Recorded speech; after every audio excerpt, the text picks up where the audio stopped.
Alright, today I have another Punch-Out. Looks like it plays beautifully. Top screen's perfect, bottom screen's perfect. Anyway, the note on this, it's a CHP1-01 video board. And the video board says, no player graphics, 7J outputs are dead, 6J, 10 and 11 is dead. Oh.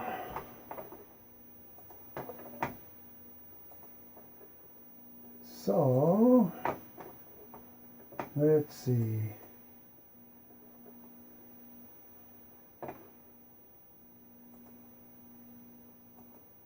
Video board. So the player is missing. Can I say that again? The player is missing. If I take the EEPROMs out, it doesn't make any difference. Well, that's not true. Look. Oh, something's wrong. Something's there. I think I've tested these EEPROMs before. I'm almost positive. That's 6P and here's 8P. Take 8P out and we have almost a full solid blue screen. Some lines on it. So I'm not sure at all what that's about. Alright, I got my EEPROM burner out. This one doesn't have a, it's funny, if I change this 8P with this 8P, the lines go away and I just get solid nothing. So these are the EEPROMs right over here that were in the board. These were I borrowed from another board. So I'm going to try to test these all out in my little, whoops, in my EEPROM burner. I'll set this over here.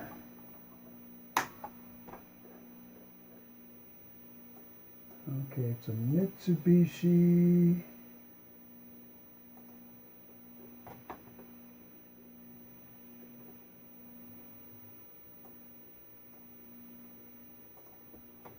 Is it?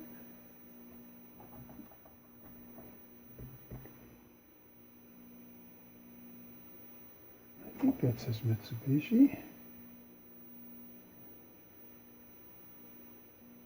Yeah, it's an M or a 5L 2764, I think is the chip number.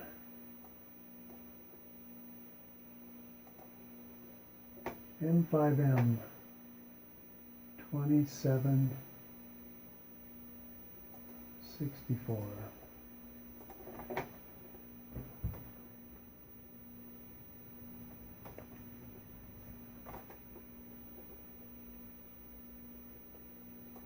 And I've got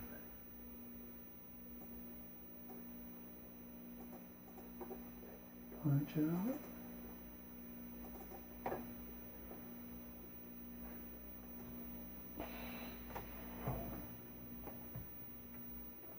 AP.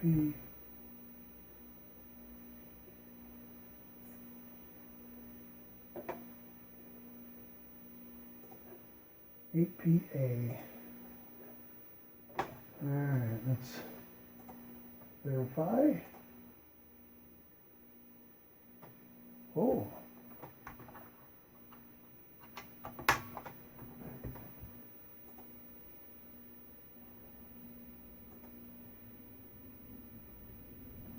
It fails. Well, that's interesting. Let's see if this one does. Right out of the board.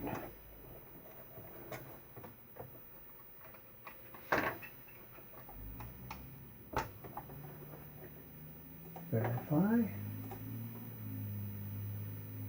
Okay, so that verifies good. Let me read this one and see what the heck we got there. That's odd. Huh.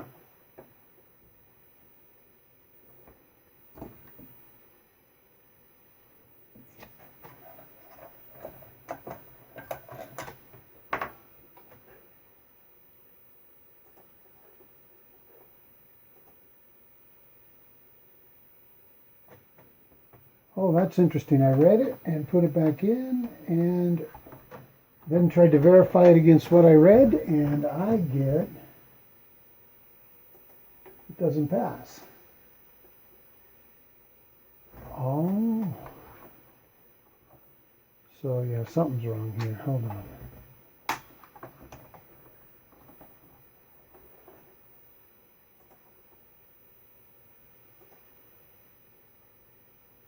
Okay, so it does verify. And how about this one?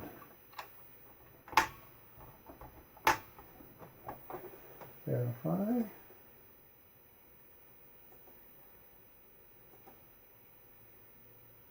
Okay, so they do verify. Oh, that's better. That's odd.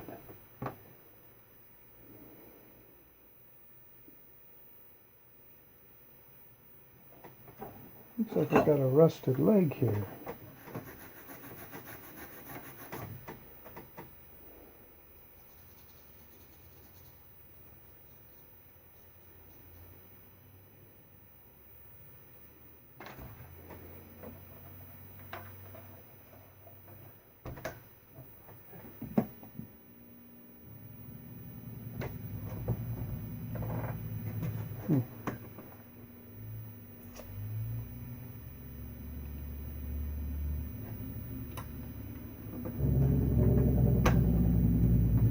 This came out of PC board 0006. Has weird paper labels on it. Originally they were, you could read them though. Kind of cool. Anyway, still nothing up there. Let's see.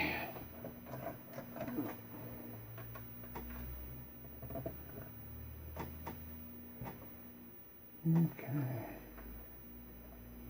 Oops, 8N. Where is it? That is 8N.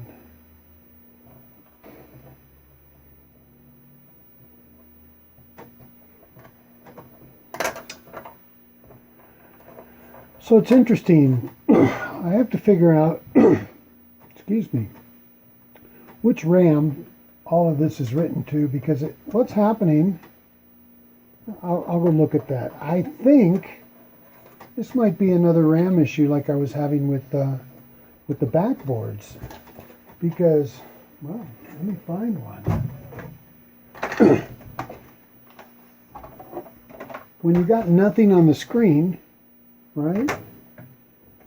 It's like nothing is in the RAM. So if the RAM is empty and it's not being written to, you'd see blank, and that's exactly what we're seeing. So it's got to be the RAM. Let me figure out which RAM here is being used to store. Okay, it's 8H. 8H. So it's this guy right here.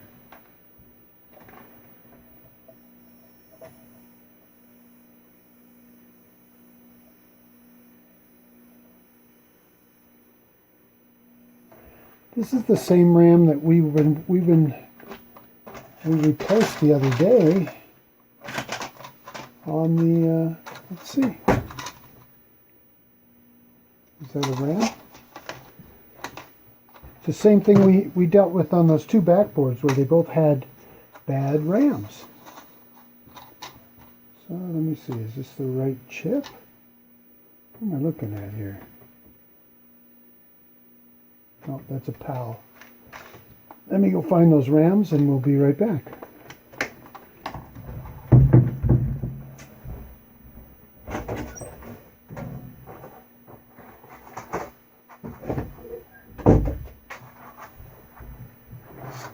All right, here we go.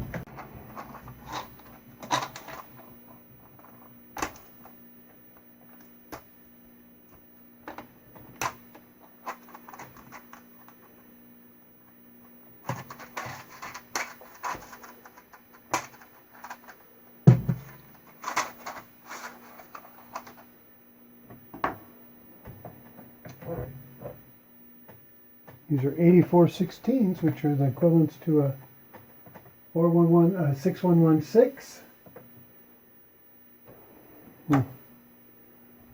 Well, this would be exciting if this did it. All right, so let's see. I'm going to put the camera back up here, and then I'm going to jump this chip right down here, and we'll see what happens on the screen.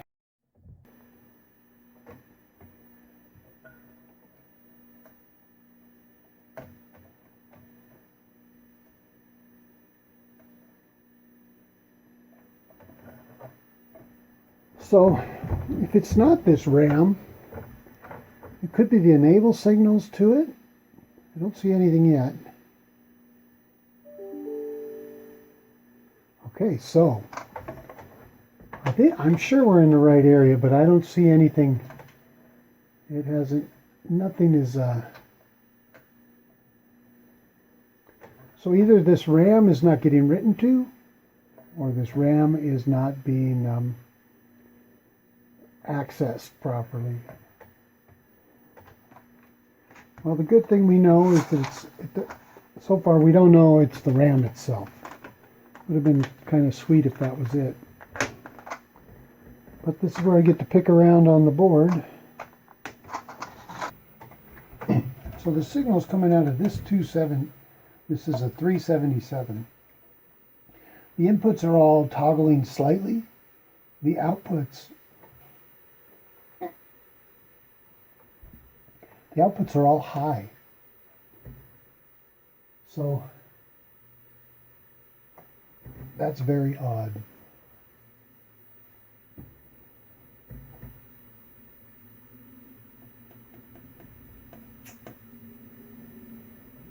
Let me turn this back on. We'll look at this RAM again. The OE is on pin 20.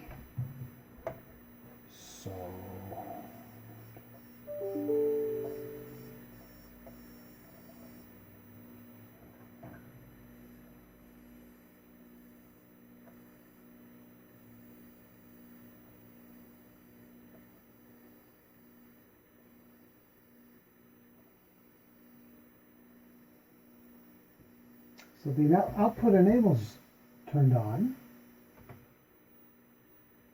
Wait. Yeah, the OE is always low. And 21 is the read-write signal. Okay, so it goes high when it's supposed to be drawing up there. And pin 21 is the read-write signal. Okay.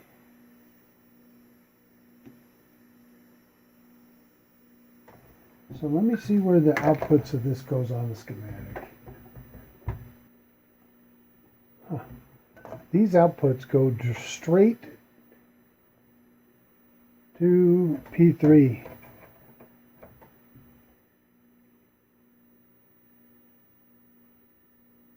And they are outputs. They go to P3 to the backboard. We know the backboard's good because we've tested it with a different board here. So, so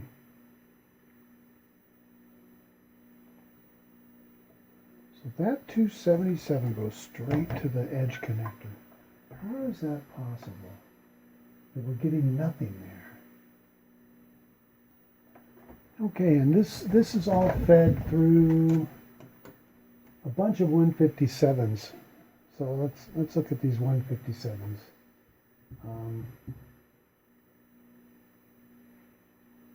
6H.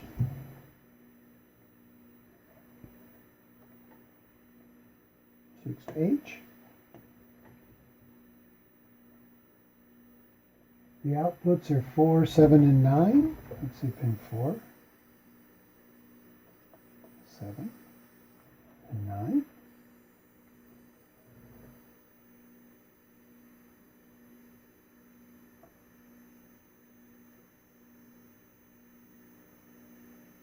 Okay, So the inputs are 2, 3,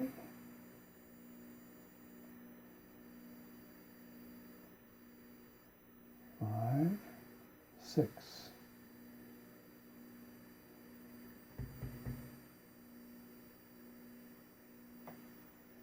10 and 11. 10 and 11.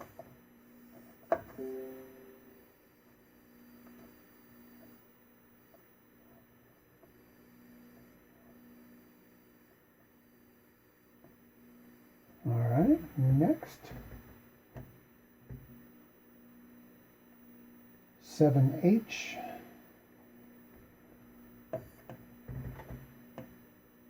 I'm sorry, 7F, that's this guy. So 4, 7, 9.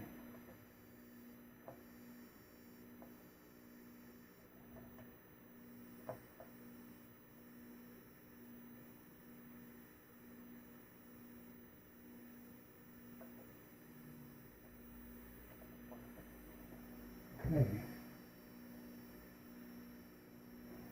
One more gate on 6H, which is back here.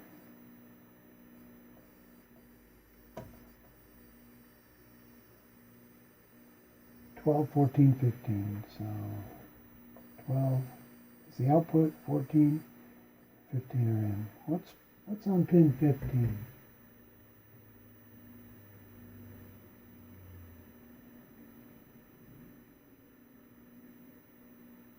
Oh, 12, 13, and 14. So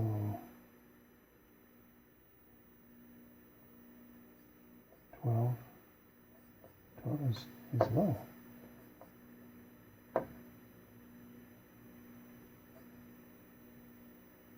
Am I on the right chip? Nope, I'm on the wrong chip. What? Why is the counter dead? Oh, okay. 8,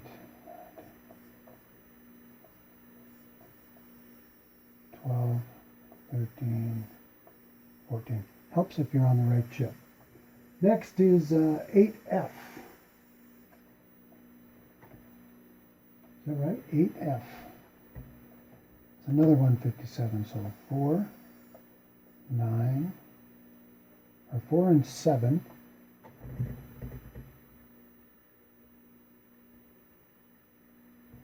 Seven is a no connect, so it's 4, 9, and 12. 4, 9, 10, 11, 12. So 2, 3, 4, 9, 10, 11, 12, 13, 14. They all seem, well, they're all pulsing. It's reasonable.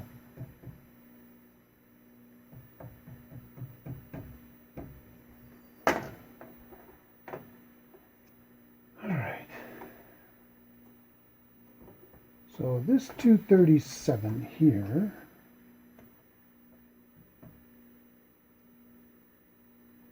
puts out the V signals, 8J, 8J. So all the outputs are on 2, 5, 5, 6,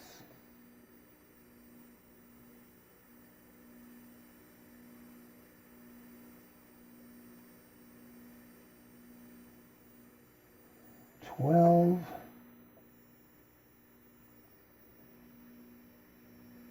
15, and 16. Boy.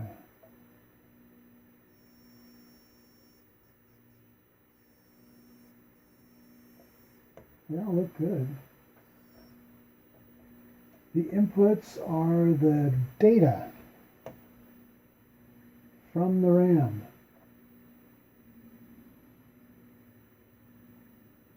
So pin 3, 4, 7, they all don't look very good. So maybe I'm getting garbage out of that RAM.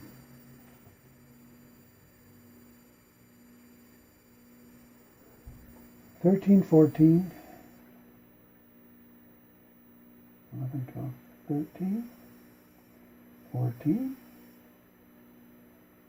$17, and $18. I don't see much toggling there, so it's like the data is always just high. Okay.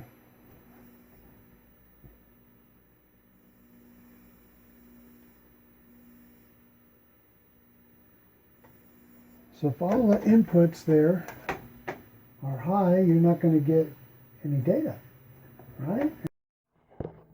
Well, I don't know exactly when this shut off, but I was looking at the clocks here. It looks like these two EEPROMs are getting access, these aren't. I've looked at the schematics. The DMA comes through this P3, the input to the board, comes in from the CPU, and the DMA signals combined here to pick out this data, which is the challenger, or excuse me, the champion, and everything else comes out of here. This ROM is accessed through V signals, or V0 through, I think it's 10 or 12, and a series of 157s and the DMA data. It's dumped in here, and it's supposed to access these EEPROMs and then spit it out through these two back to the edge connector. And what we're finding is nothing is coming back through the edge connector. All this challenger signals, which are dead on 7J. There's nothing coming out of 7J. The outputs are just all high, so there's no data. Weird. So anyway, I'm going to take a look at this a little bit more and try to wrap around how this works and why I would see no challenger at all. Welcome back. We had one bad buffer on this board, and it was an LS244 at a 5H. It was the DMD signals are dropped into this, through this chip, and then that's injected in, or it passes through there, and then it's addressed through the RAM at 8H and the LS377. It also is dumped into an LS273 at 8J, which the outputs of that are the V signals, and those V signals, two of them actually, 7H and 8J. We had replaced those chips earlier, thinking that was the problem, and the outputs didn't change. Those outputs of those two chips actually are the address lines on all of the EEPROMs, 6N, 8N, 8P, and 6P, and those are what generate our character, our player sprites, or player sprite, and then that's what's displayed on. So this was kind of challenging. It looked like I'd worked on this several times. We finally got it figured out. No player graphics, and well, there you have it. Just one bad 244. Thanks for watching, and we'll see you on the next one.